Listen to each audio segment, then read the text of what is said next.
bata? Magandang araw po, teacher! So bago tayo magsimula sa ating klase, ay tumayo muna ang lahat para sa ating panalangin. So Tikong, pwede mo bang i-lead ang ating prayer ngayon? Sa ngalan ng Ama, ng Anak, ng Espiritu Santo. Ama namin, sumasagalita sa bahin ng ngalan mo, papasahin ang kalayan mo, sundin ang loob mo dito sa lupa para nasa langit. Bigyan mo kami ng mga sa pangalaman at pagbawarin mo kami sa aming mga kasalanan, para na pagpapala namin sa mga nasa sa amin. At huwag mo kami ipagpulot sa puso at iladyan mo kami sa lahat ng sama, sapagkat sa iyo ang kaharian at nagpilaan ang kakailanman. Salamat ng Espiritu Santo. Amen. So bago kayo magsiupo, ay pakitingnan muna ang inyong paligid kung may kalat ba at pulutin ito.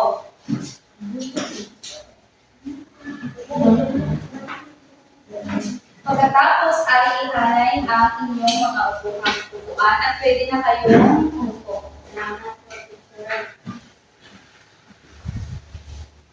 So, may namitan ba sa ating klase ngayon? Wala, teacher! Magaling.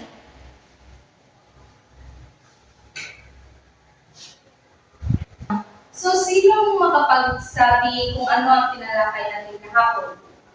Okay, Koa? Tungkol po sa pangkatap ng kakaiba, pinakalagahan ng mga Pilipinong nagkakaisa. Galing. So, may video akong ipapapanood sa inyo. So, panoodin natin lahat ng sabay-sabay.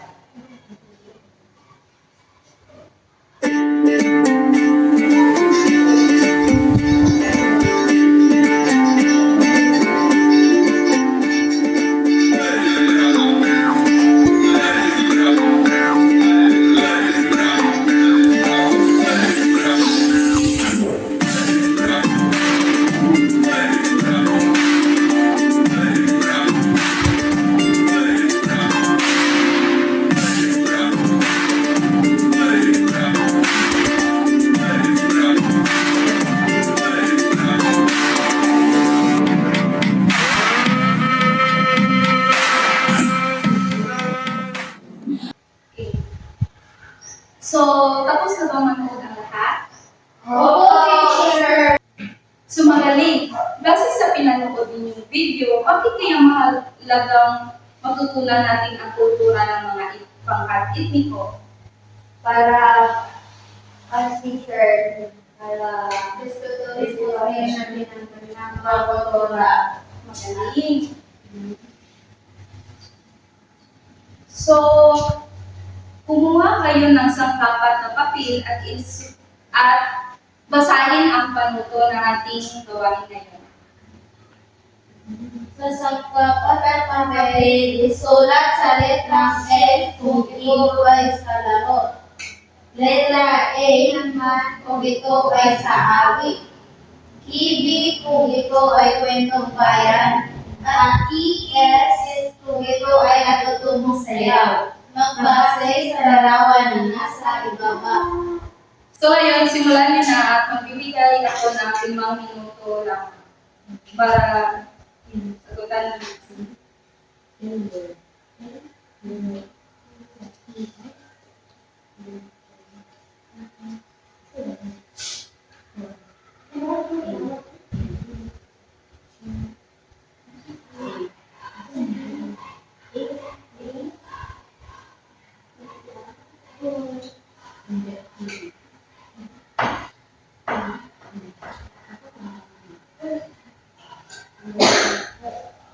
Tapos na ba? Opo, teacher! So, sasagutan na natin ito. Magpalit kayo ng papel. Sa unang larawan, para sa inyo, ano kaya ito? Naglalaro si teacher. Magaling. Tama. Sa pangalawang larawan, ano kaya ito? Nasa sayo po, teacher. So, ano bang PS. Magaling. Sa pangatlo, Away po sa teacher. tama, magaling. Sa pang-apat, Nagpipinto. so anong sagot? Hindi. Magaling, tama. So bago tayo magsimula sa ating klase, ay basahin niyo muna ang ating layunin. Sa pagkakatapos ng aralin, isang ka-porsyento ng mga mag-aaral na inasahang magkakamit ng 85% ng mga sumusunod na kasanayan.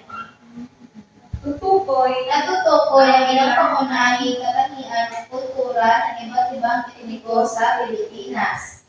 Nakakagawa ng silbiling pag-uwi na nagpapakita ng mga natutunan tungkol sa kultura ng mga kamag-anak. Nagpapakita ang pagbabalas sa pagkakaiba ng kultura ng mga kamag-anak. so may babasahin akong kwento para sa inyo. Makinig ng mabuti dahil may mga katanungan ako pagkatapos ito. Naintindihan niyo ba? Opo, teacher! Makinig kayo ng mabuti, okay? So, ang pamagat nito ay ang tatlong magkakaibigan. Si Ana, isang Ifugao, si Luis, isang Tibuli, at si Bill, isang Bajau ay magkakaibigan. Minsan, nagkaroon sila, ay sino nga si Ana? Sa Ifugao. Si Luis naman sino? Ibuli. Si Ben ay isang Bajau. Magaling. So minsan, nagkaroon sila ng proyekto sa paaralan tungkol sa kultura ng bawat isa. Ipinakita ni Ana ang mga larawan na handang-handang palayan at ipinuwento kung paano ito ginawa. Ano ang ipinakita ni Ana? Magkakabayan. Magaling. So si Luis naman ay nagdala ng mga makukulay na tila na hinabi ng kanilang tribo at ipinaliwanag ang kahalagahan nito. Ano ang ipinakita ni Luis? Sinabi ang nila. Magaling. So si Ben ay nagdala ng larawan ng kanilang benta, isang makulay na bangka at ibinahagi kung paano ito ginamit sa kanilang paglalaya. Ano ang dinala ni Ben? Magaling. So ano bang benta? Bangka. Magaling. So habang nagtutulong-tulungan, napansin nila na magkaiba ang kanilang tradisyon. Ngunit, bawat isa ay may kahalagahan. Sabi ni Ana, ang ating kultura ay espesyal. Mas maganda kung magtutulong-tulungan tayo upang mas maipakita ito sa iba. So naging matagumpay ang kanilang proyekto dahil sa pagkakaisa at pagmamalaki sa kanilang pagkakaiba. Ano ba ang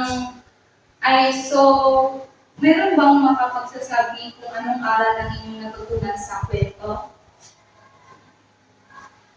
Ikaw? Ang pagkakaiba ng kultura ay yaman na dapat itang malaki at halagahan, teacher. Magaling. So, at ngayon naman, hinihikayat ko ang bawat mag-aaral na sumagot sa mga katanungan ko mula sa ating binasang kwento. So, ang unang katanungan is, ano ang proyekto ng tatlong magkakaibigan sa kwento? Kuha, okay. Representa nila ang kanilang iba't ibang kultura. Magaling. Bigyan ng Indonesia applause si Ann. Alam niyo ba kung paano ito gawin? Hindi po, teacher. Ganyan lang ito. 1, 2, 3. 1, 2, 3. Very good, very good, very good. Alam niyo na ba ito? Yes, teacher. Kaya gawin natin lahat.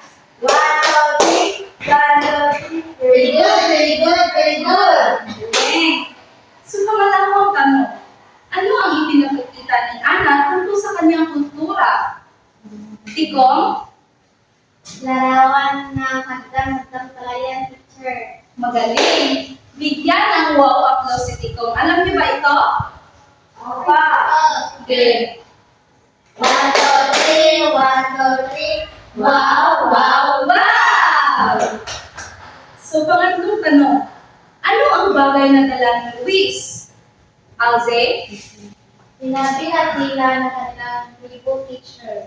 Magaling. So, bigyan natin ng Indonesia applause si Alzi. 1, 2, 3. 1, 2, 3. Very good, very good, very good. So, pang-apat na tanong. Ano ang natutunan ng magkakaibigan sa kanilang pagkakaiba-iba?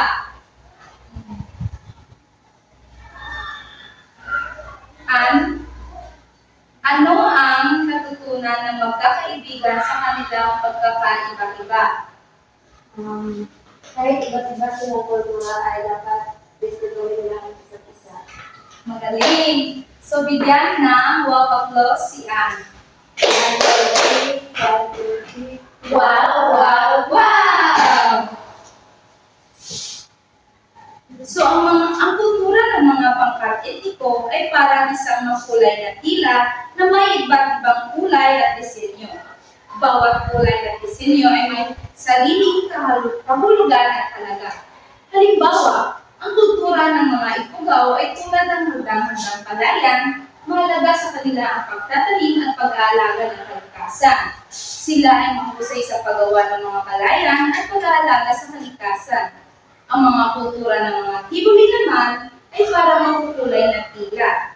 Ipinagmamalaki nila ang kanilang mga kasuotan at sining na magpapakita ng kanilang paggalang sa kalikasan at sa kanilang mga respeto. Ang kultura ng mga Aita ay parang isang buhay na gubat. Marunong silang manghuli at maghanap ng pagkain mula sa kalikasan. Mahal nila ang kalikasan at pinapalagan nila ang kanilang mga tradisyon. So, sa pamamagitan ng pagkakaibang ito, natuto tayong mahalagahan ang bawat kultura at mga bagay na nagpapakita ng ating pagkakakilanlan bilang tao.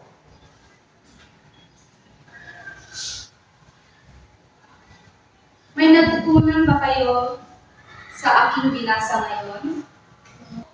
May katanungan ako. Pakibasa. Bilang mag-aaral, paano mo maipapakita ang pagpapalaga sa kultura ng mga pangkat etniko? Kunin niyo ang inyong mga kwaderno at sagutan ito.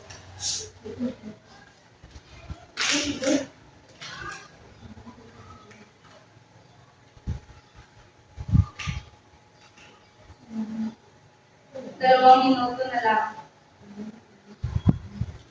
Tapos na ba ang lahat? Oo, teacher. Magaling. So, pakipasa ito.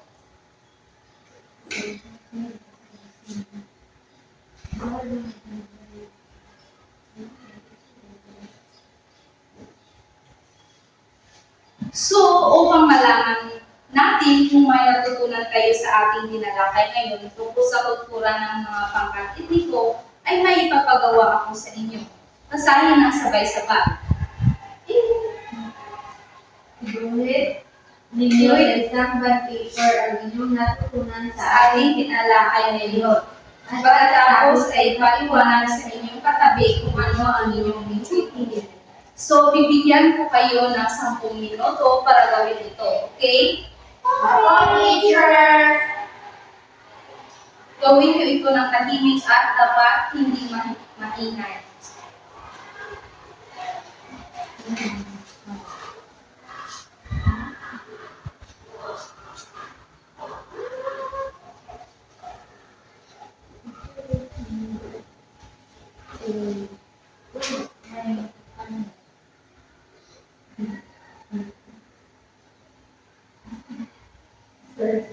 Limang minuto na lang.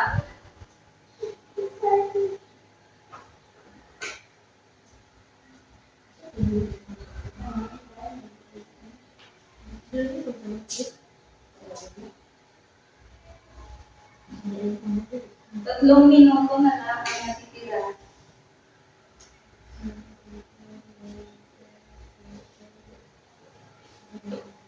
Isang minuto. So, tapos na ba ang lahat? Opo, teacher. So pagkatapos ay ipaliwanag ito sa inyong katabi kung ano ang inyong iinumin. Ito sa ating tikong ay iba't ibang mga religious people sa dito. Then, dahil, ang dahilan na may kami dito na kasi lang nanagahan. Ang akin naman ay, itong dalawang kamay ay nagsusundo ang iba't ibang pangkat etniko at nire-respeto nila ang kanilang mga kultura at sa pamamagitan ng pagre-respeto ay magkakaroon sila ng masayang salimuha sa iba't ibang kultura. Sa iyo naman, Sa akin ay isang daan or tulay para papunta sa iba't ibang kalubog. Galing. So, ang galing nyo naman dahil nagawa niyo ito ng tama. So, bakit mahalagang igalang ang kultura ng ibang pangkat etniko? Tikong, Dahil sa pamamagitan ng paggalang teacher, nakikita ng bawat pangkat etniko na nire-respeto sa magaling. So, bigyan ng Indonesia applause si Tiko. 1, 2, 3, 1, 2, 3. Very good, very good, very good. So, paano natin maipapakita ang pagpapahalaga ng kultura ng iba? Alze, Ano po yung teacher? paano natin maipapakita ang pagpapahalaga ng kultura ng iba? Ano po teacher? Sa pamamagitan ng pagrespeto sa kanilang mga pagtutubuan ng kultura. Magaling. So, bigyan ng wow applause si Alzi. 1, 2, 3, 1, 2, 3. Wow, wow, wow! So, tama kayong lahat. Dahil ang kultura ng mga pangkat etniko ay nagpapakita ng yaman at pagkakaiba ng ating bansa. Sa kabila ng ating pagkakaiba-iba, mahalagang maunawaan at pahalagaan ng mga ito. Dahil ito ang nagpapalakas sa ating pagkakaisa-isa bilang Pilipino. Ang paggalang at pag-unawa sa kultura ng bawat isa ay mahalagang hakbang ng pagkakaisa sa ating komunidad. So, kumuha ng sangkapat na papel at may papasagutan ako sa inyo.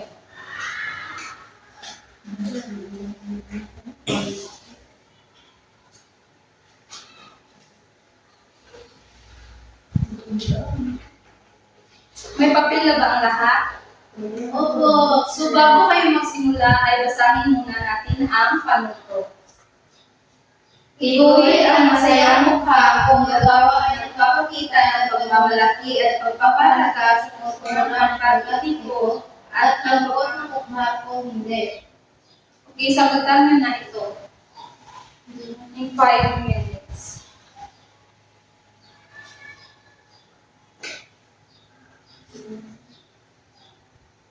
Three minutes. 2.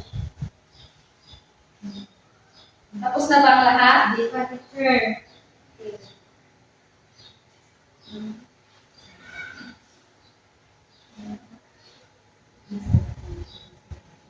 Tapos na ba ang lahat? Opo. Okay. Magpalit ng papel. Basahin na sabay-sabay ang katanungan. Unang katanungan. Piniling lutuin sa akin ang kinataang kulay na pinamahit ng pinagpapalong dahil sa punsero. Anong sagot? Masayang mukha. Tama. Pangalawang katanungan. Pinagawa na ni Kali ang mga batang nakapag habang nag-basketball. Anong sagot? Ano? Magaling. Pangatlo. Inawit si Gregorio ang manang Pinay dahil siya ay kapampangan. Anong sagot? Masaya. Magaling. Pang-apat. Bumili si Charles ng piyaya ng gawang Pinomo upang isalubong sa kanilang mga kamag-anak. Masaya. Magaling. Pang-lima. Itinapon ni Chelsea ang bakol na binigay ng kanyang kaibigang baga ng lungkot. Tama. May mga katanungan ba kayo tungkol sa ating pinalakay ngayon? Hello, teacher! Ngayon ay basahin ninyo ang ating takdang aralin. Magbigay ng pangyayari ng pagsisilo sa kultura ng pangkat etiko sa pamamagitan ng kasalaysay ng halaman ng klase. So, naiintindihan niyo ba ang aking pagkamaralin? Opo! Wala ba kayong katanungan tungkol dito? Wala na, teacher! Kung ngayon ay ipasa ito bukas, okay? Opo, teacher! So, tumayo ang lahat para sa ating closing prayer.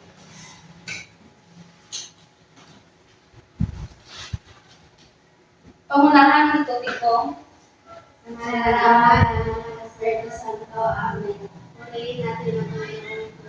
Ngayon at Kailanman sa ngalan ng Ama, ng Anak, ng Espiritu Santo. Amen. So, paalam mga bata. Paalam na po, teacher!